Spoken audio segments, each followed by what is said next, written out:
This is not antimicrobial or antipulmonary drug or a chemotherapeutic drug for pulmonary problems na yung malala, 'di ba? But what Genesis Organic Spirulina can do, it will upgrade, it will help your lungs to sustain whatever medications ongoing.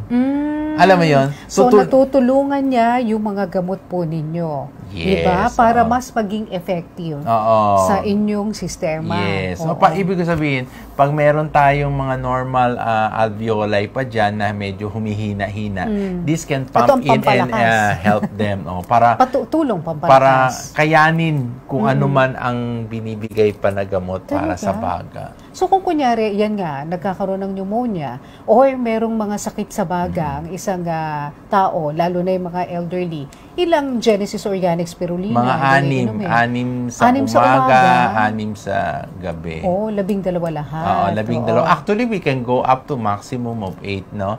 And the articles that we have can maximize it at 10 tablets or more, diba? So, but 6 is okay now. Para okay. These are for the more debilitating. But for those who can take it orally, okay yan.